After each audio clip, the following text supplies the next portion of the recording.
I just recorded the intro for this video. It was really weird. Like it was weird. Anyway, what's up, fellow nerds? Today I'm gonna be reviewing Firefight. Firefart. That that sounds dangerous, my guy. That's not safe. I was doing it again. I was looking at the screen and not the camera. Anyway, let's review Firefight, the sequel to Steelheart. If you have not read Steelheart, don't watch this video. There will be spoilers for Steelheart in this video. Firefight, I will keep it 90% spoiler free. Like, inconsequential spoilers, okay? We start off our story with epics being sent to kill the Reckoners. The Reckoners have dispatched these epics successfully so far, but they gotta do something about it. So, Prof clearly knows what's going on. He knows something's up. He's acting kind of weird, and David's real suspicious. Prof agrees to take David along to do something about this problem. And they have to go to a place known as Babylon Restored, formerly New York City. And just an aside here, the setting is super cool. Super cool idea. Like, Sanderson had an awesome idea for New York City.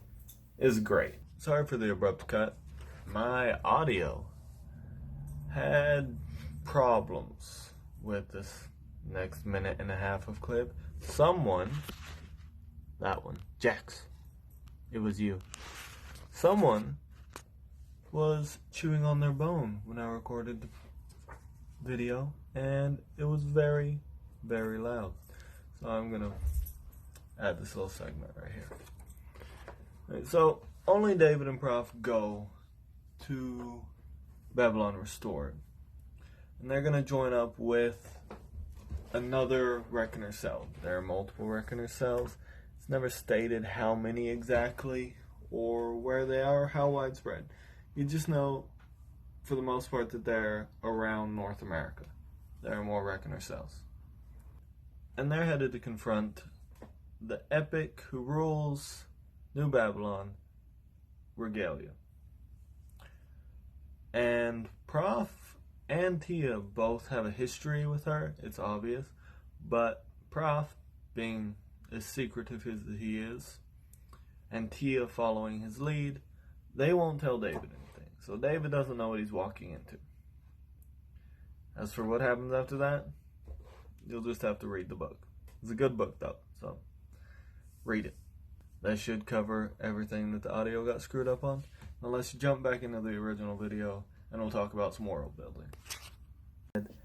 Babylon Restored, or Babylar, that's actually a nice little touch of world building. It is Babylon Restored, but they called it Babylar for simplicity, like the residents of the place. I thought that was an interesting bit of world building. The world is also expanded. You hear mentions of Houston and the epic that ruled Houston. You hear about the Nighthawk Foundry, which is the maker of mobiles and epic-derived technology. And it expands on it just introduces more epic powers. And they're pretty cool. They're really cool. Like, I think Sanderson has some of the best ideas for superpowers, I guess. I'm not real versed in comics, but you know, the superheroes don't just run fast and punch hard. They're unique powers. And with the scale of the most powerful epics, it completely makes sense that governments would fall to epics. We wouldn't stand a chance. The world wouldn't stand a chance against like one of them, okay? And there's multiple. The world wouldn't stand a chance against, one epic on the level of Steelheart. And while the epics introduced, I don't think would be as powerful as Steelheart, like in a straight up fight, they still they're still insanely powerful. Like, could probably topple a country, you know? If this situation came about, world governments would collapse as they have in the book, and the evil epics would either destroy everything or rule. So I think that's a really well. It just shows that Sanderson thought out his world pretty good for this book. There's also a little bit of exploration into why epics are evil, and I think that's actually one of the more interesting parts of the book. It's tied in with the plot. It's something David focuses on for personal reasons, obviously. In the last book, Megan, who David had developed feelings for and he thought was his friend, turned out to be a traitor. I told you, if you didn't read Steelheart, don't watch this review, because that's a spoiler, and a big one. Should have listened to me. But, what was I saying? I just got this, like, mental image of the, like, dial-up connection sound playing, like, editing that over me, just, like, completely spacing right there. Anyway, let's hop into the characters. Of course, like I said, David and Prof are the Reckoners that we're familiar with, jumping in to Firefight from Steelheart. I actually think David is slightly less likable in this book. I still really enjoy David's personality. He's quirky, he's funny, he's always saying nonsensical, ridiculous things that I think are great. He's still just as charmingly awkward. But I like him slightly less due to his relationship with Prof. And Prof in this book is a little bit, he's not the best guy at times, in my opinion. Prof is very stuck in his ways and is very much, he knows best. Now, I will give him this. If David has an idea and it's a good idea, Prof's like, yeah, all right, that's a good idea. But there are certain lines, certain things that Prof is just like, hard no. Never. We do it my way and only my way on. And it brings him and David into conflict. And there are some points in the book where if I was David, I would probably hit Prof. Like, we'd duke it out, man. I would get the hell beat out of me because Jonathan Phaedrus is Batman. Is Batman, as I said. I'd hit him, and there's even one point where David has a gun in his hand, and I would be tempted to shoot Prof. And just put the gun to his head and pull the trigger. I wouldn't. That's what I'd feel like doing. That's what I felt like doing when I read the book. Obviously, what we feel like doing and what we would actually do are a little bit different. And then, I guess, tiny spoiler coming up is it involves Megan here. And it's just that she's in the book, okay? If you didn't expect Megan to be in the book, you didn't pay attention reading the first book, because she's clearly going to be in this book. And you get more insight into Megan in this book. Now that it's not like a secret, a plot device that she is an epic, you are able to get more insight into who she is. And the relationship that develops between her and David, I think is interesting. I think it's well written. I think part of that comes from the first person writing style of this book. Because everything's from David's point of view, it's very easy to like Megan. It's it's easy to sympathize with her because David does. And you get some insight into her values, and she has a little bit of, I guess, character growth herself in this book. By the way, aside, I don't know if I mentioned this when talking about David. David also has I'm not sure if I'd call it character growth. He's in the process of character growth. You know what I mean? He's realizing that he's not sure how he feels about the repercussions of some of his actions. He's realizing that his actions have repercussions. He's not as rash as he was in the first book, or when he is, he thinks, I'm an idiot, I shouldn't have done that, that was stupid. All of which are true, by the way.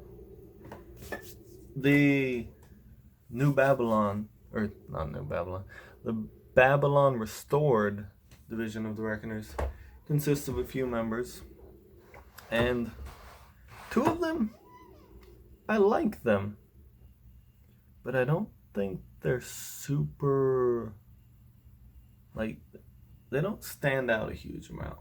I like the characters, but they don't stand out a huge amount to me. One of them just reminds me of a grumpy Tia, and the other reminds me of like a weird Abraham. He's got the same like calm demeanor and stuff and way of speaking, but he's weird. The third member of the New Reckoner cell I loved. Missouri Williams is hilarious and fun to read about. Okay, one of my favorite characters. She's super peppy and nice, and it was great.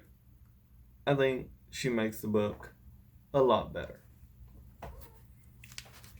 Speaking of characters, I think the villains in this book, head and shoulders above the villain in Steelheart.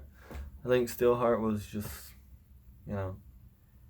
he wasn't really in Steelheart. I mean, he wasn't much of a character in the book. He was kind of off in the distance, Whereas in Firefight, our villains are there almost from the start, up close and personal. I mean, you're like 4 chapters in and you're interacting with the two main villains of the story. And I think it makes it a lot more personal. One of the villains, you're just like, you're trying to figure out. They're interesting because you're trying to figure out, okay, what are they planning? What are they up to? They give it a sense of impending doom. Another villain is he's just kind of fun because he's crazy. He's like an agent of destruction and super unpredictable. And you always know it's going to be exciting when he's on the screen. Like, it's going to be tense and dramatic and action-packed. Expanding on something I said in my Steelheart review, Sanderson still continues to set you up in his plot.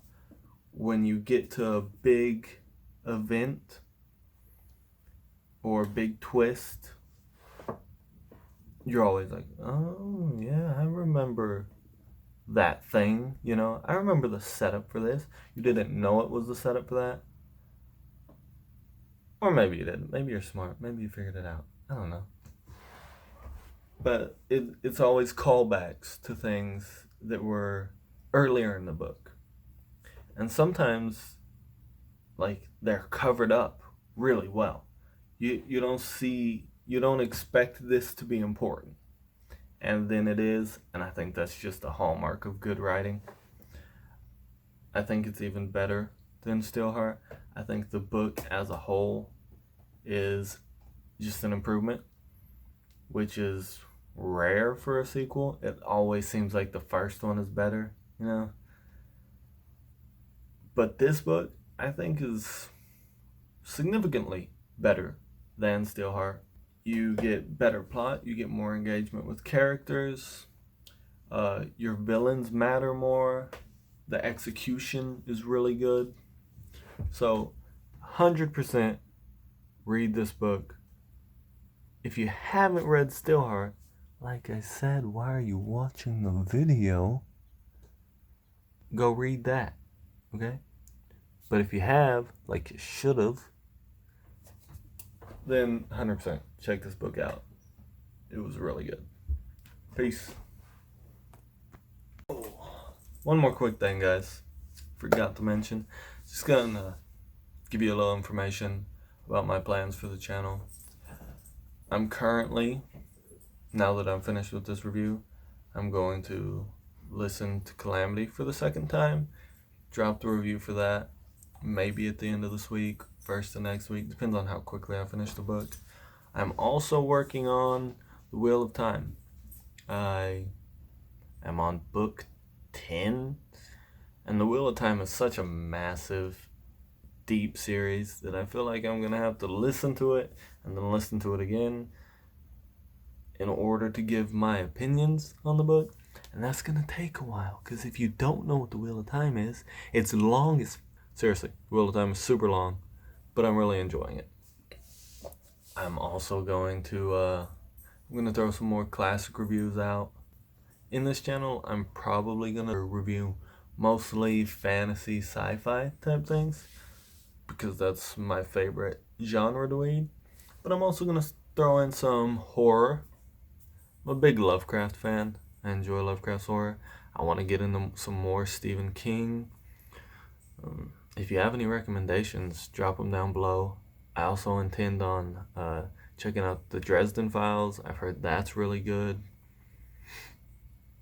I'm actually going to drop just some Harry Potter discussions. I read the books a long time ago. I've seen the movies. There's some interesting things to talk about with them. I'll throw in some thrillers for reviews. We can talk about maybe some Dan Brown. I've read some of Dan Brown's work. I've only read the first 2 books of Game of Thrones. I'll probably give that series a review. There's a lot of stuff in the works. I'm also going to do more than book reviews. Just some discussions, maybe some skits. I'm also a writer. I've been writing for a long time, but never seriously, and I never actually finished my writing. I'm taking it a lot more seriously now. I might put up some narrated short stories on here. I'm not sure. What? Did you bring me the toy? I guess it's time for Jax's obligatory video appearance, because he's bringing me the toy. Hey, you want to get it? Let's see if I can record this. That would have worked better if the door was open. Whatever. Anyway, thanks for watching, everybody.